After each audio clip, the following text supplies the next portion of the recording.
Yu Yu Hakusho fans, I repeat, all Yu Yu Hakusho fans, come to the front center, please, because holy cow, Netflix is on it. In case you don't remember, I reported on it quite some time ago now that Netflix announced they had a Yu Yu Hakusho live-action adaptation in development, and you already know, it's time to worry. Of course, it's time to worry when any live-action adaptations of our precious anime and manga are announced, because you'll get something like Netflix's Death Note. You'll get something like Dragon Ball Evolution. You know, there's just, you never know what you're gonna get, and most of the time you actually do know, because it has been quite the shit show, to say the least. So when we got the announcement of Netflix doing Yu Yu Hakusho live action, a part of me was a little bit interested in a weird and strange way of like, what will they do with this one? You know what I'm saying? Because you just don't know at this point what changes they're gonna be made or whatever. So I was like, what are they gonna be doing here? But we got this one, and for starters, I've seen the talks. I've seen people what they're saying. We're gonna go cast member by cast member, because we got the main four: Hiei, Yusuke, Kurama, and Kuwabara. We got their look, and yeah, unveiling the cast of the live-action Yu Yu Hakusho over the next few days. Stay tuned to this thread, and this was posted a few days ago now, and with it came a picture of four images representing, so to speak, the four main characters. One, a hand doing a spirit gun for Yusuke, a hand with a rose for Kurama, a hand with bandages for that Hiei, Dragon of the Darkness Flame, and a dude with a jacket for Kuwabara. You already know his vibe, so let's jump into it, shall we? The first cast member we have is Yusuke Urameshi, and he will be played by Takumi Kitamura, and I believe some of these people have credentials, if I'm not mistaken. I'm not sure if it's Yusuke or one of the other characters, but a few of them have played in the Tokyo Revengers live action. I believe, if I'm not mistaken, wasn't the guy that playing Yusuke, he played Ichigo in Bleach? Don't quote me on that one, might be off on that, but looking off rip, I could tell that they desperately wanted to make sure that they make the hair accurate as possible, even though I still feel like it kind of looks a little more modernized, of like swoop to the side, opposed to Yusuke, there's a straight back, and it's, I'm not gonna say horrible or anything like that. It's like, okay, it's massively done with a bunch of effects and, you know, Photoshop and stuff like that to make it look as badass as possible. So it's like, I'm not gonna say it's horrible or anything like that. He looks kind of cool, I guess. If I'm being honest, when I look at this image, not the first thing to my mind is, yo, that's Yusuke Urameshi, but it's like, okay-ish. Then next up is Kurama, and Kurama will be played by Jun Shisong, and Kurama, the wig is like, I don't know, probably could have had a better wig. Again, a whole bunch of CG and not CG, but a whole bunch of, well, yeah, CG, computer generated images, a whole bunch of Photoshop done, and it's like, hey, the costume kind of looks dope. You can see a little bit of it, almost looks like a kimono, so to speak, but the wig, and again, when I see this, it doesn't immediately jump out at me like, oh god, that's Kurama all the way, dude. It's like, okay, I guess. Moving forward, Hiei. Now, Hiei, I'm not gonna lie, what the fuck? I'ma just straight up say, what the fuck? Hiei will be played by Kanata Hongo, and dude looks like Elvis.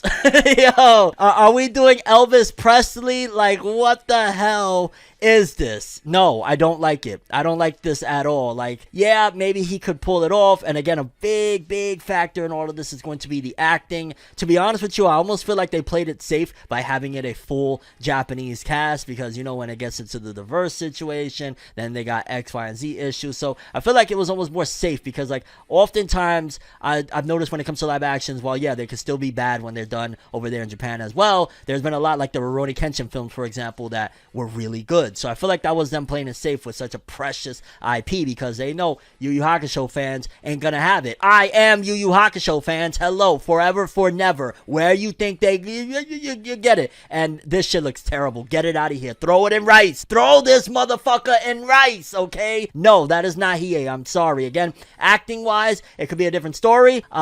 He could be amazing, and we'll see when the time comes. But the way it's done with the hair and shit, like, no. And then last but not least, Kazuma Kuwabara will be played by Shuhei Uesugi, and he doesn't really scream Kuwabara to me at all either. Again, maybe I might be too knee deep and too embedded into this situation of, dog, I love Yu Yu Hakusho so much, and there's like a million other actors that I can think, like, what is that basketball player? If I'm not mistaken, there's a basketball player that look identical to Kuwabara. Obviously, he's probably a lot older now, but they could have done a way better job at getting somebody for Kuwabara. Like, I will say this, Yusuke, not too bad. Kurama, the wig ain't great, but whatever. Hiei, absolutely horrendous, and Kuwabara, just no. Like, half the cast is okay-ish. We're already off to a bad start, because at the very least with the Cowboy Bebop live action, despite how that turned out and fans hated it and all that shit, in the beginning, people were like, well, you got some notable actors. People were actually receptive to the actors and stuff like that. So this still very well could have potential. This still very well could turn out good. But as it stands right now, I hate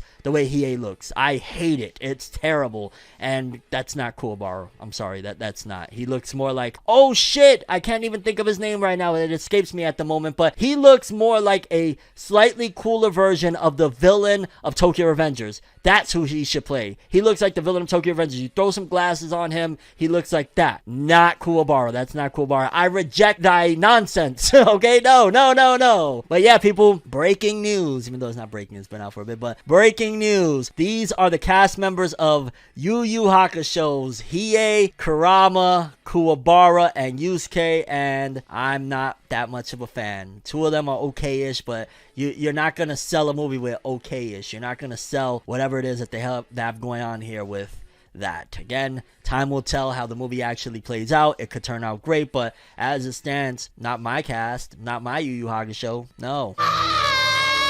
And I hate to say it like that, because I know I've went on record on saying, yo, anime fans need to give, live action a little more of a chance to shine. I really thought Cowboy Bebop did great, aside from the ending, but so far, no. And maybe I'm too entrenched in it. I mean, Yu Yu Hakusho means a lot to me. A lot to me. So maybe that's the case, but let me know what you think. Are those the characters that you know and love? Or next up, big news for Vic Mignogna fans. In case you don't know the whole history of what has happened and what has transpired over the last 3 or so years, the actor Vic Mignogna, who has voiced characters such as Broly in Dragon Ball Z and Dragon Ball Super's Broly film, Edward Elric in Full Metal Alchemist, and many of characters, was accused of certain acts when it came to some of his fellow castmates in certain series. And yeah, it got real messy. There were lawsuits, all sorts of stuff, and essentially Vic Mignogna was pretty much blackballed out of voice acting industry, quote unquote, from my observation. Again, I'm not saying that this is all facts, but seems to be that he hasn't been able to get work since then. He was,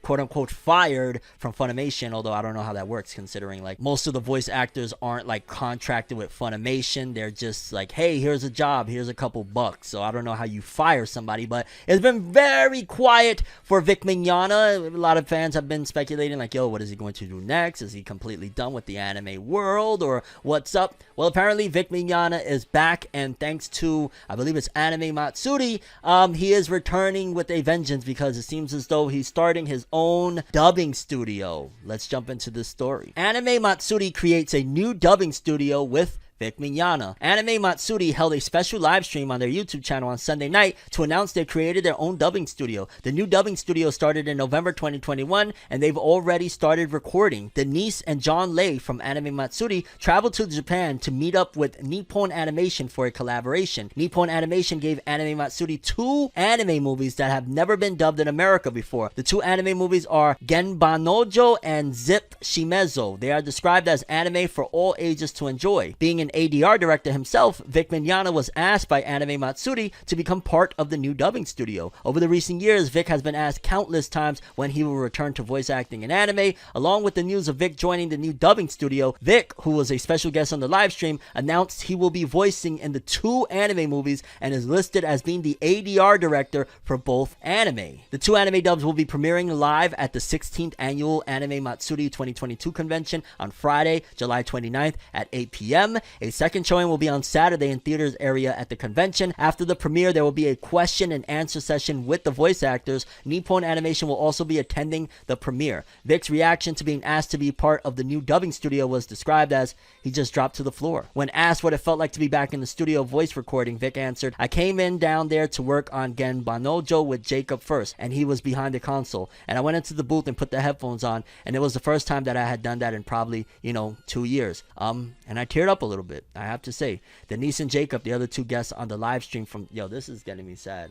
Just hearing that he teared up when he got in the booth, agreed with how emotional the moment was. Being a part of this industry has been such a great joy in my life for the last 20 years that I've been in the anime industry, and I love it so much. I love working on it. So it was a real humbling opportunity to get back into it. Jacob stressed that this was not a one-off special event. They're working hard to acquire licenses and all the things required in running an anime dubbing studio. This is just the beginning. Having fans to support their work also makes a tremendous difference. It was noted during the stream that technological advances in today's world enables them to have people do voice acting from around the world. For example, one voice actor in Zip, Shimezo, voiced their role from the Netherlands. In fact, the majority of this movie was recorded remotely. To see the full announcement, blah blah blah. And I'm gonna be honest with you, I am so happy to hear that Vic Mignogna is getting another chance at this whole thing. I am so happy to hear that he is moving on to grander pastures, because it's been probably, I could only imagine, some of the darkest times for Vic Mignogna throughout this whole process. And to hear that he is coming out and coming back with a vengeance, working hard in a new dubbing studio and whatnot. Shout outs to Anime Matsuri. And if you guys happen to catch this, if there's anything you would want me to do or need me to do, please feel free to reach out. I am definitely interested in working with you guys at any capacity. I love to hear what y'all doing for Vic, and I love to hear that, just a new venture in general for this, I guess convention, kind of deciding to take the bull by the horns and do some really awesome stuff. So absolutely massively support it. Any Vic Mignogna fans, highly recommend you go check those out, support them so they could get more, and so this ball could keep rolling. There's a lot of changes happening in the anime industry as a whole in general, and new blood, a new dubbing studio is excellent. So again, I support them to the fullest, and I'm just happy to hear that, with all the terrible, terrible dark stuff that has surrounded that whole situation over the last few years, seems like everybody is going their separate ways, and I'm just happy for Vic. I'm really happy that despite it all, he's moving forward. And shout outs once again to Anime Matsuri for providing an opportunity. You know what I'm saying? This world is so quick to hit that cancel button, right? It's so quick to try and destroy somebody for X, Y, and Z, and there's never any room at this particular point for the redemption story. Here's Vic's redemption story. You go, Vic. We got your back.